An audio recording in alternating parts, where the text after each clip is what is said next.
GBs పై ఆందోళన అవసరం లేదని ఏపీ వైద్య ఆరోగ్య శాఖ ప్రత్యేక ప్రధాన కార్యదర్శి కృష్ణబాబు అన్నారు. జీబీఎస్ లక్షణాలు కనిపించిన వెంటనే చుట్టుపక్కల ప్రాంతాల్లో టెస్టులు చేస్తున్నామని అన్నారు. జీబీఎస్ అంటువ్యాధి కాదని, ఎటువంటి భయాందోళనలు వద్దని కృష్ణబాబు అంటున్నారు.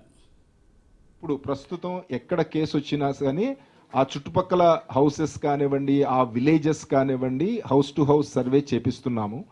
ఈ రకమైన సిమ్టమ్స్ ఎవరికన్నా ఉన్నాయా అనేది విచారించి వాళ్ళని అడ్వైజ్ చేయడానికి.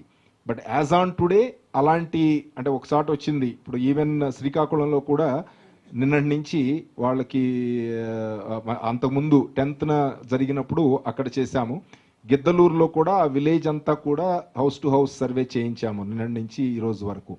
సో ఆ రకమైన ఫార్చునేట్లీ అలాంటి కేసెస్ ఏమీ రాలేదు. సో ఇవి ఏదో ఒక కేసు ర్యాండమ్గా వస్తోంది. సో దాని తర్వాత ఇంకొక ఎక్కడన్నా అవ్వలేదు. ఇప్పుడు ఈరోజు మళ్ళీ గుంటూరు ఇంకొక కొత్త కేసు వచ్చింది. సత్తెనపల్లి నుంచి ఇంకొక కేసు వచ్చింది ఫ్రెష్గా. సో ఇంతకుముందు నరసరావుపేట నుంచి వచ్చింది, గిద్దలూరు నుంచి వచ్చింది, తర్వాత కోనసీమ నుంచి వచ్చింది. సో అలా డిఫరెంట్ ఏరియాస్ నుంచి వస్తున్నాయి.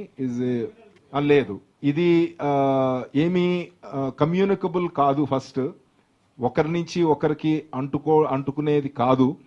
అలాగే ఒక పర్టికులర్ జెనెటిక్గా మనం వచ్చేది కాదు.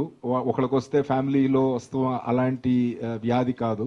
సో ఇది కొత్తగా వచ్చింది కాదు.